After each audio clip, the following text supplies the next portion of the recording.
표적이 따르리니. 예, 이제 오늘 마가복음 마지막이지요. 예, 우리 성경 모교 통독반도 지지난주에 요한계시록을 마치고 이제 또 새로운 이 구약 첫 성경 창세기 이번 주까지 9장을 또 통독하면서 말씀을 나눴습니다. 자, 마가복음을 마치고 어디 본문을 또 다음 주부터 볼까 또 항상 목회자들은 고민입니다. 어디를 봐야 되나. 그래서 이 고민 끝에 이왕 마가복음을 보고 사복음서를 시작했으니까 이 공감복음하고는 한 80%가 다른 요한복음을 좀 보자. 요한복음을. 그래서 여러분 요한복음은 마태, 마가, 누가하고는 내용이 80% 이상 다른 내용으로 채워져 있습니다. 그래서 요한복음이 주는 또 그 안에 복음의 또 포인트들을 잡으면서 말씀을 또 나누면 좋을 것 같습니다. 자, 오늘 이 마가복음 오늘 뭐 이제 마치는 시간인데 한 두 가지 정도, 한 세 가지 정도 몇 가지 뚝뚝 끊어가지고 포인트들만 살펴보고 본문을 정리하도록 하겠습니다. 여러분 오늘 본문 이 9절부터 20절을 읽으면서 좀 성경의 특별한 표시들을 좀 봤습니까? 어떤 표시요? 그죠? 큰 가로를 보신 분 손 들어보세요. 우리 사모님하고 우리 이창현 전도사님. 여러분 우리 이 16장 9절을 보면은 9절에 큰 가로가 쳐져 있지요? 있어요, 없어요? 이거 없으면 여러분들 다른 이상한 성경 들고 다니시는 거예요. 20절 끝에도 가로가 있어요, 없어요? 가로 열고 가로 닫고. 왜 가로를 해놨을까요? 이유가 있습니다. 여러분 우리가 보고 있는 이 성경은 원본은 없어요. 다 사본입니다. 그래서 그 사본들을 우리가 연대 추정을 해서 어떤 사본이 예수님 시대, 그러니까 성경이 쓰여졌던 그 시대에 가장 가까운 사본인가를 이 성경 연구학자들은 밝혀냅니다. 4세기쯤에, 그러니까 예수님이 탄생하시고 한 4세기쯤에 발견된 사본이 몇 개가 있습니다. 바티칸 사본이라고, 그리고 시나이 사본이라고 있어요. 바티칸 사본, 시나이 사본. 그러니까 예수님 탄생하시고 4세기면은 아주 가깝지요? 가깝습니다. 근데 이 두 사본을 보면은요, 이 마가복음의 이 16장 9절부터 20절 말씀이 없습니다. 없어요. 그래서 여러분 사본들마다 없는 부분이 있고 있는 부분들이 있어요. 그러면 과연 어떤 게 진짜 원본이냐라는 거예요. 이것만을 연구하는 사본학자들이 있어요. 저도 이 학부 때 이 사본학에 대해서 한 학기 수업을 들었는데 들어도 뭔 소리인지 모르겠어요. 귀에 걸면 귀걸이, 코에 걸면 코걸이. 어떤 게 근데 여러분 이 사본학에서요. 어떤 거는 있고 어떤 거는 없다라고 했었을 때 없는 거를 원본에 가깝다라고 학자들은 이야기합니다. 자꾸 말이 더해져요, 빼져요? 더해지지요? 더해져요. 첫 번째 사람은 짧게 이야기했는데 두 번째 사람이 그 말을 전할 때 몇 개 더 붙습니다. 그리고 단어도 자기 스타일로 바꿔요. 자, 그 이야기를 들었던 세 번째 사람은요, 이거는 전화로 이야기할 수가 없어. 만나서 이야기해야 돼. 그리고 카페에 앉아서 1시간 동안 수다를 떨고 본론은 이야기 안 했으니까 나중에 또 만나자고 그럽니다. 그래서 여러분 사본학자들은요, 추가된 사본을 원본과는 먼 사본으로 추정을 합니다. 그래서 이게 논란이었어요. 우리가 오늘 방금 읽었던 이 본문을 마가가 쓴 본문을 우리가 읽어야 되느냐. 또 어떤 학자들은 이 마가복음 16장 9절부터 20절의 말씀은 추가된 말씀이니까 어떤 편집자가 집어넣은 것 같으니까 이 부분을 지워버리자. 그렇게 주장했던 사람들도 있어요. 근데 여러분 방금 한글로 읽으니까 뭐 이 앞에 뭐 글자나 뒤에 글자나 다 똑같은 것 같지만 헬라어 원어로 보면은요 16장 9절부터 20절은요 마가의 표처가 아닙니다. 마가의 표처가 아니에요. 제가 이 김원영 목사가 설교를 할 때 그 어떤 필체가 있잖아요. 설교의 톤이 있고 설교의 어떤 흘러가는 맥이 있고 스토리가 색깔이 있단 말이에요. 그죠? 맞아요, 여러분. 맞습니다. 그러니까 제가 자주 사용하는 단어들이 있어요. 뭐 어떤 본문을 시작할 때 자, 뭐 같이 한번 읽어볼까요? 뭐 이런 것들 뭐 있습니다. 마가도 마찬가지예요. 그런데 16장 9절부터 20절은요. 헬러 원어를 보면은 완전히 마가의 필체가 아니에요. 단어들도 마가가 쓴 그 앞 장에서의 단어들이 아니라 전혀 새로운 단어들이 9절부터 20절까지 등장을 합니다. 그래서 논란이에요. 논란입니다. 항상 성경이 새로 번역되고 새 성경이 나올 때쯤 학자들은 이런 부분들을 놓고 이번에 빼버리자. 아니야. 그래도 이렇게 이 성경에 남아 있다라는 것은 다 또 성령의 감동으로 또 된 것이니 뭔가 하나님의 뜻이 있겠지. 이렇게도 말을 합니다. 여러분 초대 교부들이 있어요. 초대 교부가 뭐냐? 사도들의 제자들입니다. 제자의 제자야. 제자의 제자. 제가 이 침신대에서 공부할 때 도한호 학장님이라고 아주 뭐 이 시인이신데 딱 이 옛날 그 화가들이 쓰고 다니는 그런 빵모자 같은 걸 쓰면 아주 잘 어울릴 그런 외모를 가지고 계신 분입니다. 나중에 이 학장님이 저한테 오정이 내가 뭐 찬송가 좀 하나 선물해야 되겠다. 그래서 본인 사인해가지고 준 찬송가 하나가 있어요. 근데 나중에 이제 그분하고 학장님하고 이 식사를 할 기회가 있어서 밥을 먹는데 제가 궁금해서 물어봤어요. 시인이신데 어떻게 신학을 공부하고 또 침신대 또 이렇게 총장까지 이렇게 하십니까? 그러니까 그분이 원래 그 신학은 꿈에도 꾸지 않았다라는 겁니다. 본인이 그 우리 그 알죠? 사랑방 손님과 어머니 그거 쓰신 분, 그거 쓰신 분 직계 제자래요. 그래서 그 집에서 20대 30대 때 먹고 지내면서 그분한테 시와 문학과 소설을 배웠다라는 거예요. 놀랍죠? 놀라워요. 직계 제자라는 직계 제자. 여러분 초대 교부가 바로 그와 같은 사람들입니다. 사도들의 제자의 제자들이에요. 근데 여러분이 초대 교부들 가운데 유명하신 분들이 몇 분 계셔요. 우리 신학을 공부하신 분들은 좀 아실 텐데 뭐 클레멘트, 오리겐, 제롬 이런 아주 유명한 초대 교부들이 있는데 여러분 이 유명한 교부들조차도 마가복음 16장 9절부터 20절은 마가가 쓴 것이 아니다라고 주장을 했어요. 그러니까 오래전부터 오늘 우리가 읽었던 이 본문은 논란 중에 논란거리로 아직까지 그렇게 갈등이 있는 본문이라는 겁니다. 그래도 일단 읽었으니까 본문을 좀 살펴봐야겠죠? 뭐 아닌 것 같다고 해서 뭐 또 아닌 걸로 끝날 수는 없으니까. 자, 먼저 여러분 오늘 이 마가복음 마지막 장입니다. 예수님이 부활하셨어요. 지난 시간에 엘리 라마 사박다니 우리 시편 22편의 말씀을 가지고 좀 자세하게 살펴봤죠.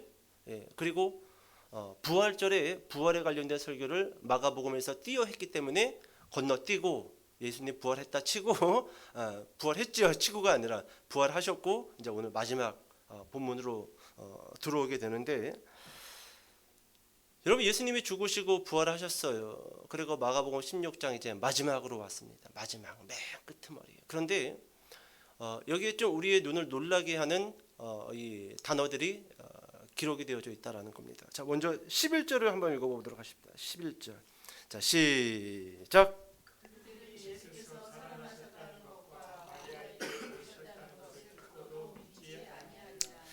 예, 13절도 읽어볼게요. 시작.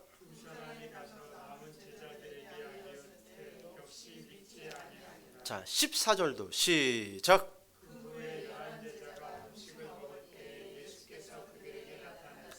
그들의 믿음 없는 것과 마음이 완악한 것을 꾸짖으시니 이는 자기가 살아난 것을 본 자들의 말을 믿지 아니함일러라. 아멘.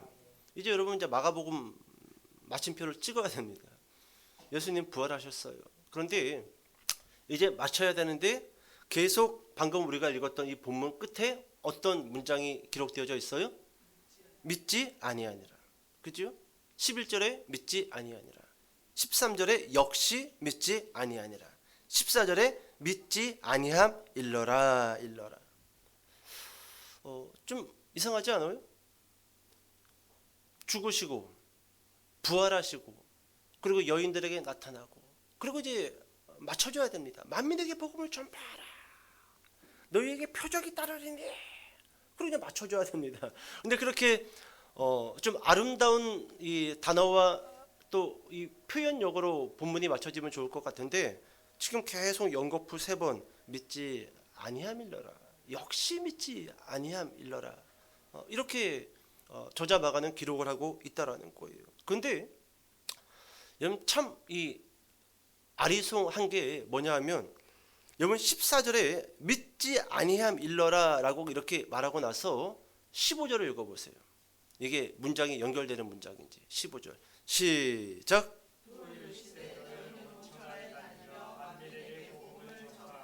예, 이게 문장이 연결되는 문장이에요? 뜬금없는 문장이에요. 네, 뜬금없는 문장입니다. 한 남학생이 여학생한테 야, 너 나랑 사귀자. 너는 내 딱 이상형이고 난 너랑 결혼했으면 좋겠다. 근데 그 여자가 싫어. 너는 키도 작고 몸도 뚱뚱하고 돋보기 안경 쓰고 싫어. 그리고 그 다음 문장에 이 여자가 그 남자한테 꽃다발을 탁 주면서 또 사귀자고. 이 연결되는 문장이에요. 이게 정신병자들이지. 이쯤 되면 우리를 농락하는 거지. 여러분 지금 오늘 본문이 그래요. 11절, 13절, 14절에 계속 예수의 부활에 대해서 믿지 않았다라고 그렇게 표현하고 있는데 뜬금없이 15절에 너희는 온 천하에 다니며 만민에게 복음을 전파하라. 전파하라. 이상하지요?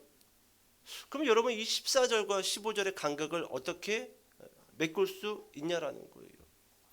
여러분 마가는요 1장부터 16장까지 자세하게 이 본문에 대해서 소개해주고 있지 않습니다. 그냥 딱딱 끊어서 이야기를 해요. 예수님의 주요 활동에 대해서만 딱딱 끊고 거기에 대한 자세한 부연 설명은 하고 있지 않아요. 그래서 여러분 방금 읽었던 오늘 이 본문하고 동일 본문인 누가복음에 가서 이 본문에 대한 스토리를 읽어보다 보면요, 이 간극을 메꿀 수 있는 한 가지 스토리가 길게 기록되어져 있는데 마가복음에도 딱 2절로 동떨어진 채 소개해주고 있어요. 그게 어디냐면은 12절과 13절이에요. 자, 12절 13절 읽어보겠습니다. 시작.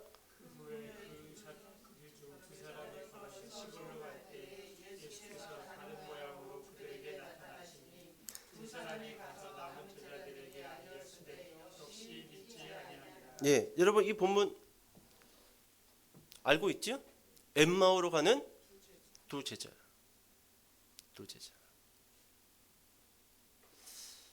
여러분 이 제자는 예수 그리스도의 그 죽으심을 목격하고 큰 실망감을 안고 엠마오로 가다가 부활하신 예수님을 만나지요. 근데 예수신지 즉시 발견합니까? 못합니다. 못해요. 근데 나중에 이분이 바로 그 살아나신 예수라는 사실을 알고 그리고 이들이 다시금 믿지 않는 제자들을 찾아가서 예수가 부활했다라고 이야기를 전해줍니다. 여러분 누가복음 가서 잠깐만 몇 가지 말씀만 보고 다시 본문으로 좀 넘어 보도록 할게요. 누가복음 24장 32절이에요.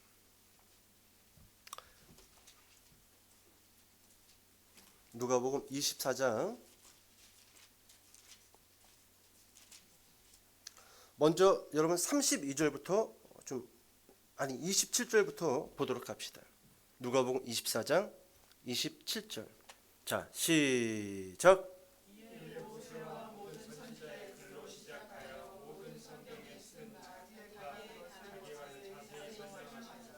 누가 설명했을까요? 이렇게? 예수님이요. 그리고 32절에 가서 다시 한번 시작.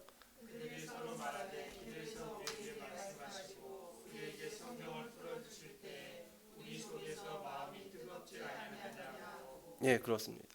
이게 첫 번째 마가복음의 그 간극을 메꿔줄 수 있는 핵심적인 메시지입니다. 죽으시고 부활하시고 믿지 않았습니다. 근데 갑자기 만민에게 복음을 전파하라는 말씀이 등장을 합니다. 이게 어떤 말인가 이거예요. 실제로 여러분 제자들은 예수님의 죽으심과 부활하심에 대해서 의아해했습니다. 그리고 여인들이 본 그 부활하신 예수님에 대해서 많은 제자들은 신뢰하지 않았고 믿지 않았어요. 근데 어떻게 그 믿지 않는 제자들로 하여금 예수님이 너희는 만민에게 복음을 전파하라고 이렇게 명령형으로 말씀을 선포하시냐라는 거예요. 그 사이에는 어떤 말씀이 있었던 거예요? 예수님이 그들을 찾아가서 무엇을 풀어주신 거예요? 성경을 풀어주신 겁니다. 성경을. 여러분, 말씀을 통해서 선교와 전도의 힘을 얻을 수가 있어요. 여러분, 선교와 전도의 힘을, 동력을 잃어버렸다라고 한다면, 우리 기쁨의 교회 우리 전도 휴지 또 이번에 마쳤는데, 전도 용품을 개발할 게 아니라 말씀으로 돌아가야 돼요. 말씀에 돌아가서 다시금 그 말씀을 통하여 그 선교와 전도의 동력을 얻어야 됩니다. 그렇지 않으면요, 믿지 아니함일러라. 비록 그 현장에 있긴 하지만, 비록 제자라는 그 타이틀은 가지고 있을지 모르겠지만 믿지 아니함일러라. 아무런 힘과 능력과 복음의 원대한 그 원동력이 작용되어질 수 없다라는 거예요. 그래서 여러분, 예수님께서 부활하시고 제자들에게 찾아가서 모습만 보여주고 됐지? 아니에요. 27절에 이에 모세와 모든 선지자의 글로 시작하여 모든 성경에 쓴 바 자기에 관한 것을 자세히 설명하시니라. 여러분, 모세라는 것은 모세 오경을 뜻합니다. 창세기부터 창출, 레민신, 그리고 선지서까지 아마 꼬박 하루는 걸렸을 거예요. 밥도 안 먹고 쭉 성경을 다시 한번 쭉 풀어준 거예요. 누구 관점으로? 예수 그리스도 관점으로. 그저 다시금 감겼던 제자들, 믿지 않았던 제자들, 복음에 대한 원동력을 상실했던 제자들이 그 풀어지는 말씀을 통해서 다시금 힘을 얻고, 우리가 다시금 무엇을 해야 되는지 그 목적을 붙들고 일어나서 엠마오로 가지 아니하고 다시금 제자들을 찾아서 부활하신 예수님의 그 복음을 증거하기 위하여 돌아갔다라는 거예요. 그 간격에는 무엇이 있었던 거예요? 성경, 이렇게 그냥 편하게 얘기합시다. 공부. 성경 공부. 여러분, 성경 공부 열심히 하셔요. 열심히 하셔요. 우리 이 그리스도인들은요, 성경 공부가 빠져 있으면요, 모든 그 복음의 능력을 상실하게 됩니다. 여러분, 저도 목회자이긴 하지만 타이틀만 목사죠. 성경 안 읽고 연구 안 하고 신학책 안 읽으면요, 허수아비 목사예요. 여러분, 제가 목사로서 여러분들에게 조금 이 리스펙하는 이유가 뭡니까? 다른 거 아닙니다. 성경을 제가 공부를 하고 여전히 신학책을 사서 읽고, 돈이 없어서 많이 못 사지만 책값이 왜 이렇게 비싸? 이번에 요한복음 주석 하나 800페이지 되는 거예요. 문책이 이렇게 두껍습니다. 근데 그게 한 8, 9만 원이에요. 8, 9만 원 책 한 거예요. 제가 이 강의 설교 딱 하면은요, 보통 주석을 4권에서 5권을 삽니다. 한 권 사서 보고 대충 설교 준비하지 않아요. 각각 다른 어떤 그런 신학자들의 주석을 쭉 읽으면서 다 정리를 하고 그 정리한 내용을 다시 한번 정리해서 설교화시키는 작업을 합니다. 보통 시간이 많이 걸리는 게 아니에요. 여러분, 거기에 바로 김원영 목사라는 그 사람의 원동력과 힘과 능력이 있는 거예요. 능력이 있는 겁니다. 여러분, 또 누가복음 24장 44절 말씀 읽어봅시다. 44절. 자, 시작.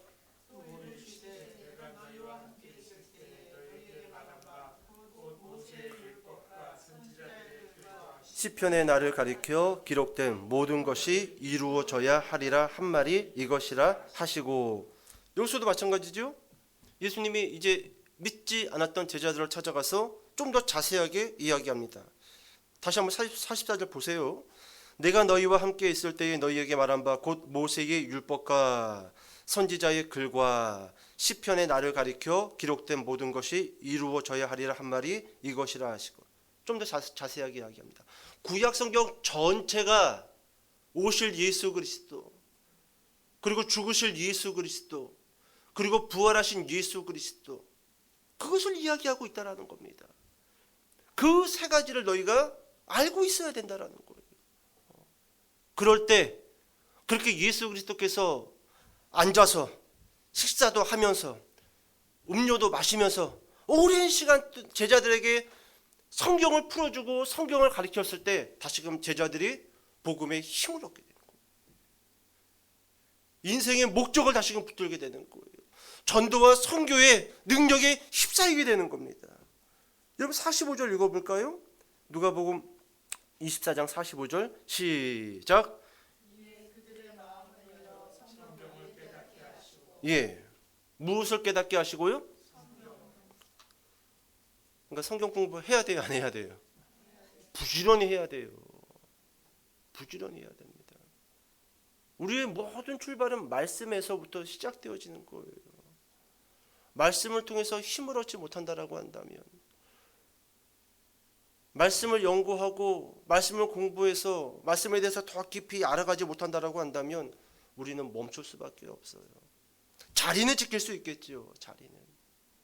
근데 여러분 그 순간 열매는 기대할 수 없습니다. 열매는. 여러분 봐요.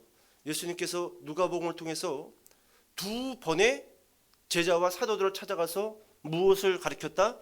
성경을 가르쳤다라는 겁니다. 그러니까 참 이 마가는 아주 압축적으로 말씀을 우리에게 기록해서 보여주고 있다라는 거예요. 믿지 아니하 밀러라. 모든 민족에게 복음을 전파하라. 그 사이에 바로 이 누가복음 24장의 말씀이 들어 있었던 거예요. 어떤 말씀이요? 예수님께서 제자들에게 성경을 공부시켰더라. 그 말씀이 있었다라는 거예요. 자, 이제 마가복음 마지막 한 주제만 살펴보고 오늘 이 마가복음 전체를 정리하도록 하겠습니다. 여러분 예전에 이미 돌아가신 분이죠. 이 목사님은 미국 켄터키주에서 이 목회를 하셨던 이 제이미 쿠츠라는 목사님이 있었습니다. 여러분 우리 목회자들 하면 다 정상인들 같고 좀 뭐라고 할까요?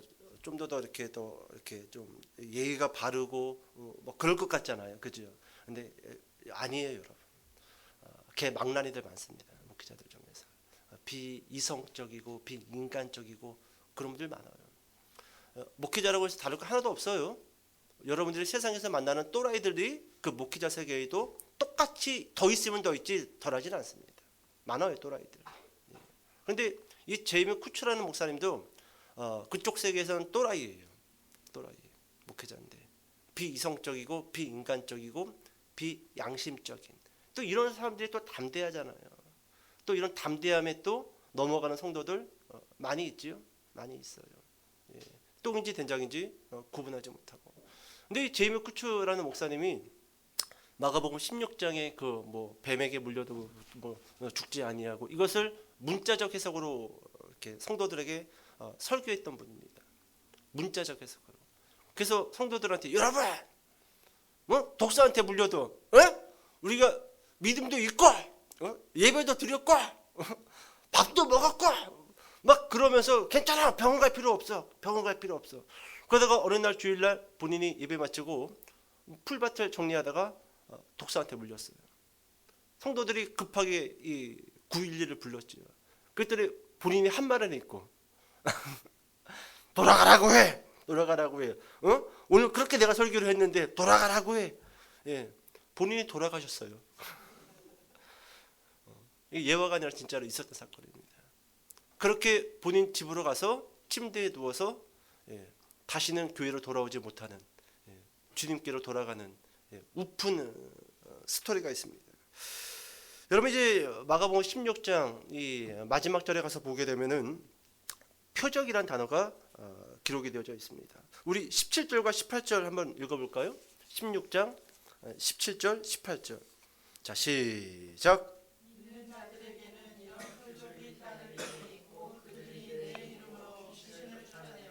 새 방언을 말하며 뱀을 집어올리며 무슨 독을 마실지라도 해를 받지 아니하며 병든 사람에게 손을 얹은즉 나으리라 하시더라. 아멘. 난해 구절이죠. 방금 읽었던 이 두 절은요, 난해 구절입니다. 난해 구절이에요. 믿는 자들에게 나타날 표적이라고 하는데, 여러분들 독사 코브라 붙들어 물려가지고 안 죽을 사람 손들어 보세요. 죽으면은 믿는 사람들이 아니에요. 오늘 본문을 문자적인 해석으로 문자적 우리 옥시크린 좀 갖고 와 보세요. 우리 한 컵씩 먹어봅시다. 죽으면은 믿지 않는 사람이고 안 죽으면은 믿는 사람이고, 문자적으로 해석하면 큰일 나죠. 큰일 나요. 여러분 오늘 본문 이 표적이 따르리니 이 말씀은요 난해 구절이에요. 근데 여기 몇 가지 이 학자들 의견이 있습니다. 첫 번째 의견은 이거예요. 본문을 해석할 때 이 표적은 사도들에게만 허락되어진 표적이다, 그렇게 해석을 하는 사람들이 있습니다. 우리는 아니고 그 당시 예수의 직계 제자 사도들, 그 사도들에게만 이와 같은 표적을 예수님이 허락했다라는 겁니다. 그러니까 그 이후 사도들 이후 지금은 이런 표적이 있다 없다? 없다라고 주장하는 학자들이 있어요. 두 번째, 이것은 상징이다, 상징. 진짜로 뱀을 잡아라, 병을 고쳐라 라는 것이 아니라, 특별히 이 돌아가신 조용기 목사님이 이 본문을 상징적인 본문이다라고 설교를 하셨는데, 조용기 목사님은 이것을 뱀을 그냥 살아있는 뱀이 아니라 사단 또는 세상, 철학, 문화로 봤어요.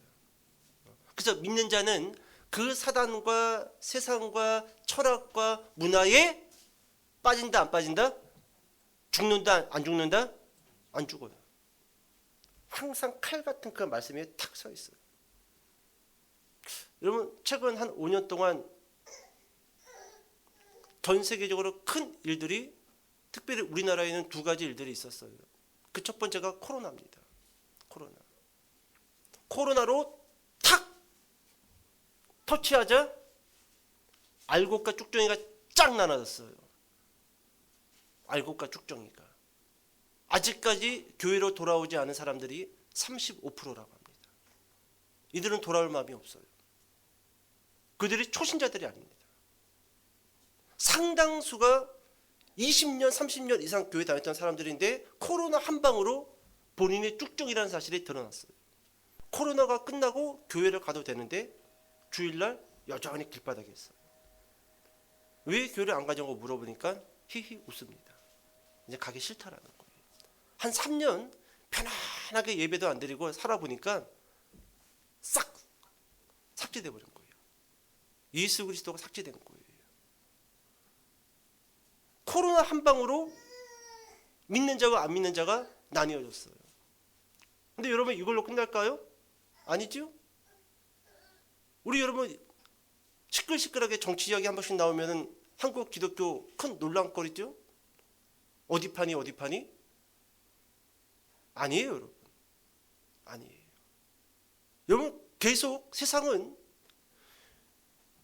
알곡과 쭉정이, 말씀 위에 쓴 사람과 말씀 위에 못 쓴 사람을 분간하고 가려내기 위해서 계속 터치하기 위하여 무엇이 던져지게 될 겁니다. 그때 여러분들 쉽게 숨겨두었던 이빨을 드러내지 마세요. 모르면 가만히 있어요. 파가 어디 있습니까? 색깔이 어디 있습니까? 여러분 사도 바울은 그 강력한 정치적인 색채를 가지고 예수 믿는 파를 다 죽이려고 했지만 부활하신 예수 그리스도를 만나고 모든 그 정치적 색깔을 그냥 똥으로 했어요. 똥으로 다 버려버리고 무엇 하나만을 위해서 쫓아갔어요? 어떤 나라? 하나님 나라예요. 하나님 나라. 자꾸 거꾸로 이야기하는 사람들이 있어요. 나라가 있어야지 교회가 있지. 여러분 교회가 있어야지 나라가 있는 거예요. 성도들이 하나님 나라, 그 나라만을 보고 걸어갔을 때 대한민국이 세워지는 거예요. 거꾸로 이야기합니다. 수많은 목사들이 어디 파에 소속된 그런 기독교인들이 나라가 있어야지 교회가 있다고, 나라가 있어야지 교회가 있다고. 그러면서 여러분 복음을 혼탁하게 만들어버리는 겁니다. 아니에요. 아닙니다. 오늘 여러분 이 마지막 예수님께서는 제자들을 향하여 너희가 믿고 만민에게 복음을 증거하는 그 현장에 갈 때 너희에게 표적이 따를 것이다 라고 그렇게 말씀해주고 있다라는 거예요. 근데 여러분 이것이 뭐 사도들에게만 해당되는 말씀이다 또는 뭐 조윤기 목사님처럼 상징적인 말씀이다라고 그렇게 의견들이 있지만 여러분 실제로 이 말씀은요 모든 믿는 자들에게 일반적으로 준 상징적인 메시지라는 거예요. 누구에게요? 모든 믿는 자들에게. 모든 믿는 자들에게. 그런데 여러분 모든 믿는 자들에게 준 메시지라고 해서 이 메시지가 저와 여러분들이 다 뱀에게 물려도 살 수 있다라는 메시지는 아닙니다. 아니에요. 괜찮아요. 뭐 애기 울 수 있죠. 애기가 울어야죠. 애기가 울 때 귀가 닫혀진 사람하고 다시금 귀가 더 활짝 열리는 사람하고 또 나뉘어지는 거예요. 알곡과 쭉정이가 나뉘어지듯이. 집중하셔야 돼요. 애기는 울어야 돼요. 애기는 울어야 돼요. 애기 안 울면 안 돼요. 화이팅! 그래요. 여러분 이 표적, 뱀에게 물려도 죽지 않는다라는 이 표적, 이것은 더 많은 신학자들은 일반적인 사건으로 봐요. 하지만 그 일반적인 것들이 모든 성도들에게 해당되는 사건은 아니다라는 거예요. 여러분 예수님이 말씀하신 이 표적이 사도행전 28장에 가서 응답되어지지요. 사도 바울 일행이 타고 갔던 배가 난파되어지고 그리고 멜리 대섬에 이들이 떠내려옵니다.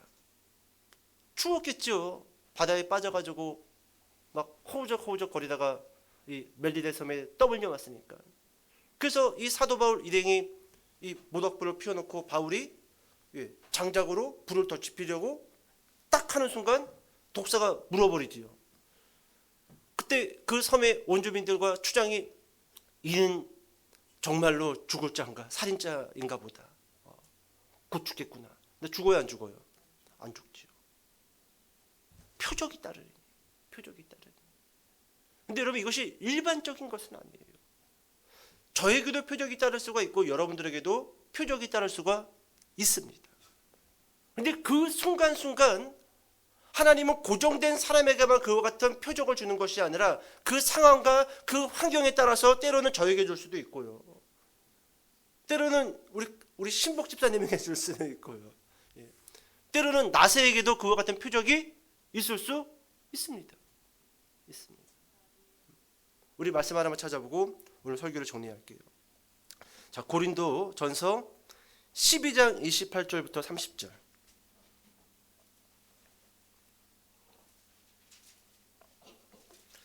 고린도전서 12장 28절부터 30절.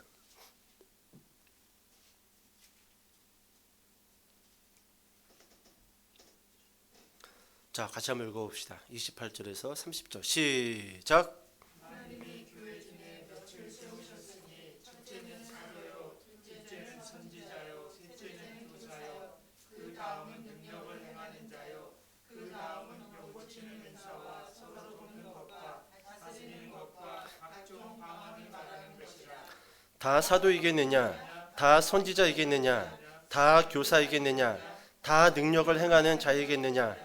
다 병 고치는 은사를 가진 자이겠느냐? 다 방언을 말하는 자이겠느냐?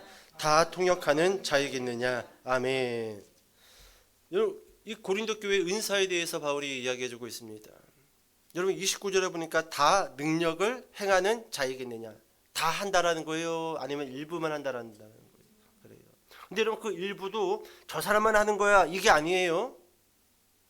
이렇게 가면 잘못 가는 거예요. 그때 하나님께서는 유동적으로 그와 같은 능력을 믿는 성도들에게 준다라는 거예요. 어디 교회 가면 그 권사님이 용하대, 안수기도 하면은 미래도 막 다 보고 그런 분들이 있어요, 없어요? 있어요. 지금도 있습니다. 하나 답답해 나는 진짜. 그런 분들이 지금도 있어요. 제가 지나왔던 교회에서도요, 담임 목사님이 설교하고 쓱 가시면은 금요 철야 때 갑자기 어떤 권사님이 돌아다니면서 안수기도 하고 다녀요. 그걸 담임 목사님 모르십니다.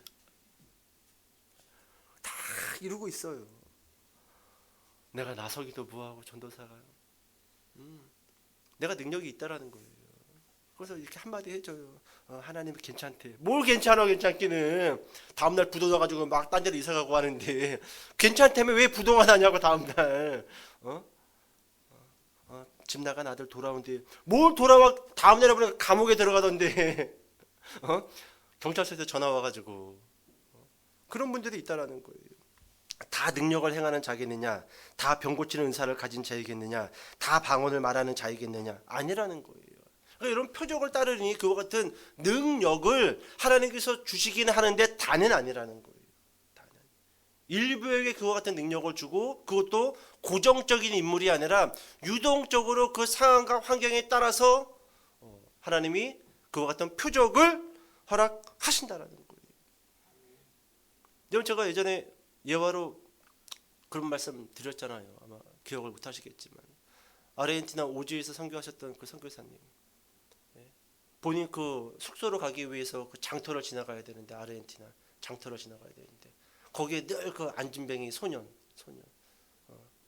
본인이 용기가 없고 자신이 없어가지고 얘를 한번 일으켜야 되는데, 내가 일으켜야지 좀 내가 좀 교회가 부흥할 것 같은데, 근데 늘 용기가 없어가지고. 근데 어느 날 갑자기 마음이 뜨거워졌대라는, 그 소년을 옆을 지나갈 때. 그래서 큰 소리는 못하고 살짝 머리에다 손을 얹고 이제 아르헨티나 말로 일어날지어다 와라라라라 했겠죠. 그리고 갔대요. 기대하지 않고. 근데 잠시 후 그 시장 쪽의 상인들이 그 선교사님 문을 막 두드리잖아요. 왜 그러냐고 하니까, 아까 당신이 일어나라고 했잖아요. 지금 가서 보시라고. 이렇게 뛰어다니고 있다고. 이런 게 표적이라는 거예요. 표적. 예전에 그 멕시코에서 선교했던 선교사님, 한 교회에서 그분 간증 이야기를 들었던 적이 있었는데, 그 귀신 들린 그 남자분이 있었다라고 합니다. 아무도 제어할 수 없을 정도로 이 산에서 살고 있는 귀신 들린 사람. 근데 어느 날 본인도 그 마음이 뜨거워진 채로 그 사람을 찾아가서 안수기도를 했더니 귀신이 나가는. 그래서 그 지역 사람들이 기독교로 돌아오는. 이런 것들이 표적이라는 거예요. 표적. 그러면 여러분, 우리가 좀 이렇게 좀 질문을 던질 필요가 있습니다. 하나님이 표적을 주시는 이유가 뭐냐라는 거예요. 왜 표적을 주실까? 두 가지입니다. 첫 번째 따라해 봅시다. 복음을 믿게 하려고. 그렇습니다. 표적이 중요해요? 복음이 중요해요? 복음이에요. 표적 때문에 표적을 주시는 게 아니에요. 복음으로 인도하려고 무엇을 주신 거예요? 표적을 주신 겁니다. 두 번째, 표적을 주신 이유, 전도자를 담대하게 하려고. 실제로 이 사역자들, 목회자들, 실제로 쫄릴 때가 한두 번이 아닙니다. 쫄면도 아닌데 쫄려요. 뭐 아무것도 없거든. 아무것도 없어. 근데 한 번씩 하나님께서 기가 막힌 방법으로 표적을 줄 때, 여러분, 그 전도자의 마음이 담대해져요. 거봐, 하나님이 함께 하시잖아. 하나님이 전혀 나와는 함께 안 하시는 것 같은데, 거봐, 하나님이 또 기가 막히게 이 문제를 해결해 주시잖아. 전도자를 담대하게 하려고 그와 같은 표적을 주신다라는 것이죠. 이제 마칩시다. 자, 마지막 절 16장 20절 읽고 이제 정리합시다. 16장 20절 시작.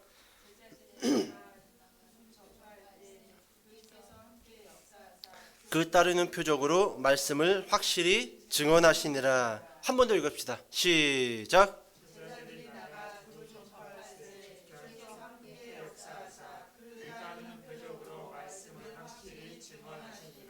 예, 마가가 이 마지막 이 16장 20절의 말씀을 참 잘 기록한 것 같아요. 맨 끝에 가서 보니까 그 따르는 표적으로 무엇을 확실히 증언한다? 그렇습니다. 표적을 위한 것일 수 없습니다. 무엇을 증언한다? 말씀을 확실히, 그러니까 확증하기 위해서 하나님께서 표적을 우리에게 허락하신다라는 겁니다. 자, 그렇다면 여러분, 지금 우리에게 복음을 확증할 수 있는 표적은 무엇일까요? 무엇일까요?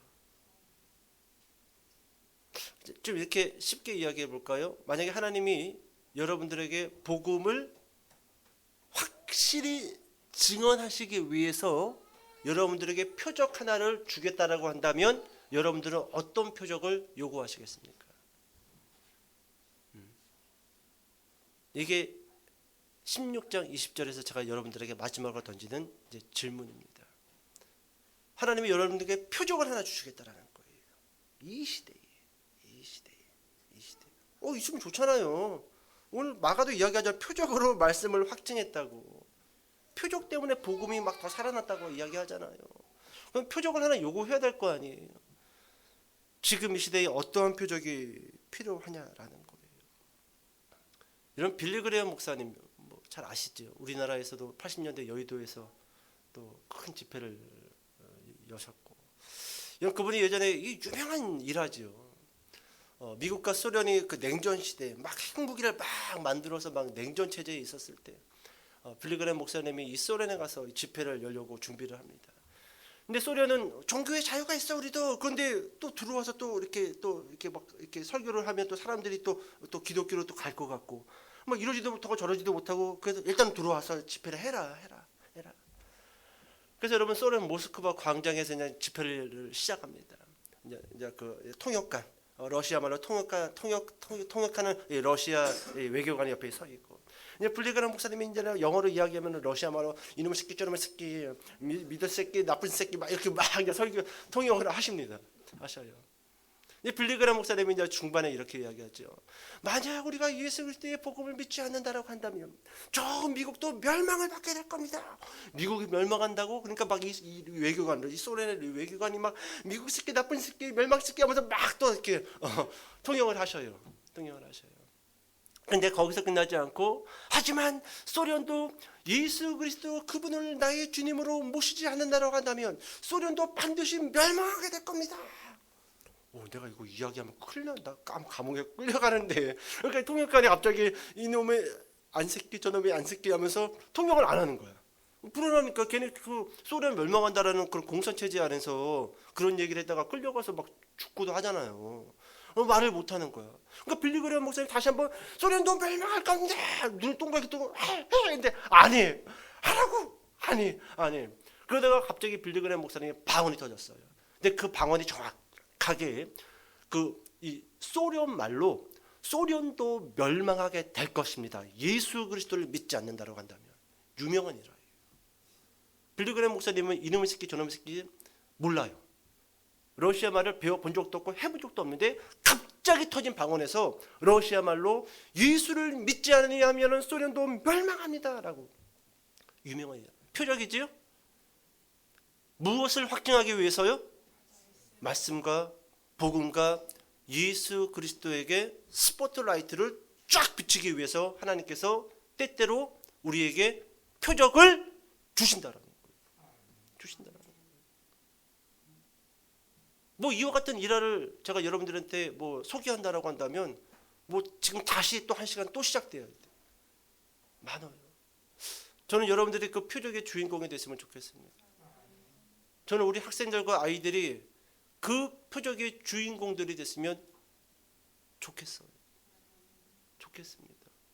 우리 공부하는 친구들 또 하나님께서 더 많은 지혜를 줘서 제가 그런 대학교를 갔대, 제가 그런 사람이 됐대. 표적. 내가 주일에 예배 안 빠지고 또 하나님께 기도하고 또 말씀을 붙들고 살려고 노력했던 하나님이 그처럼 나를 인도해서, 그게 표적이지요. 그런 학생들과 그런 아이들을 통해서 하나님이 살아계시구나.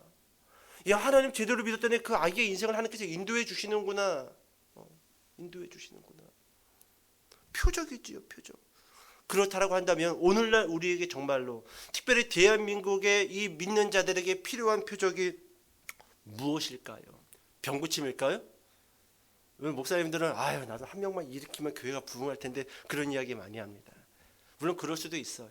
근데 여러분 제가 봤을 때는요, 하나님은요 그 시대에 맞는 표적을 주셔요. 그리고 그 시대에 맞는 표적에 대해서 하나님은 관심이 있습니다. 지금 한국 교회의 성도들에게 정말로 필요한 강력한 표적은요, 따라해 봅시다. 거룩, 사랑. 그렇습니다. 거룩과 사랑이에요. 안진뱅이 일으키는 거 그거 아닙니다. 그건 이미 지나갔어요. 그건 50년대 60년대에 있어야 될 표적이었고요. 지금은 거룩이에요. 거룩. 야, 저 예수 믿는 사람들 봐라. 야, 저 사람들 내가 진짜 내가 리스펙해, 존경해. 저 사람들은 나는 교회 가본 적은 없지만 저 사람들 존경해. 와, 저 거룩한 삶 봐. 사람들을 사랑하는 거 봐봐. 말하는 이 맵시가 다르잖아. 맵시가 달라. 항상 배려하고 항상 자신을 낮추고. 여러분 이거 말고 더 강력한 표적이 있을까요? 필요할까요? 거룩과 사랑이에요. 근데 한국 교회는 지금 거룩과 사랑이라는 표적은 어디다 집어 던져버리고 지금도 여전히 하나님 한 명만 일으켜 세워주십시오. 하나님 내가 엄청나게 돈을 많이 벌므로 인해서 그것이 표적되게 하여 주시옵소서. 엉뚱한 표적을 구하고 있습니다. 아니에요, 여러분. 여러분 건강과 물질은요, 우리가 거룩과 사랑이라는 표적을 구하여 뚜벅뚜벅 걸어가면요, 하나님이 알아서 주십니다. 알아서 주셔요. 우리 이 수요예배 얼마 전에 그 솔로몬 기브온에서 1,000번째 드리고 꿈속에 나타난 하나님에 대한 말씀 살펴봤잖아요. 무엇을 줄까? 무엇을 줄까? 원수의 생명을 구하지도 아니하고, 삼촌 공녀도 구하지 아니하고, 금은보화도 구하지 아니하고. 솔로몬이 무엇을 구해요? 지혜를 구하잖아요. 그랬더니 하나님이 금도끼, 은도끼도 다 주겠다. 똑같아요, 스토리가. 다 주겠다. 이렇게 가야 정상이에요. 이렇게 가야. 하나님 금도끼 주세요, 은도끼 주세요. 아무것도 안 줘요. 그러면 아무것도 안 줘요. 거룩과 사랑의 표적을 하나님 나에게 허락하여 주시옵소서. 그리고 여러분 그 길을 뚜벅뚜벅 걸어갈 때 하나님은 여러분들에게 지혜도 주실 거고요, 많은 사람들을 보살피고 돕도록 물질도 허락할 거고, 또 그 사람들을 돌보기 위해서는 건강이 있어야 되겠지요. 건강도 허락할 것이고 표적이 따르리니. 오늘 여러분 그렇게 하나님이 여러분들에게 주신 그 표적을 통해서 복음을 확증하고 많은 사람들을 올바른 복음의 길로 인도하는 저와 여러분 되시기를 주님의 이름으로 축복합니다. 기도하겠습니다.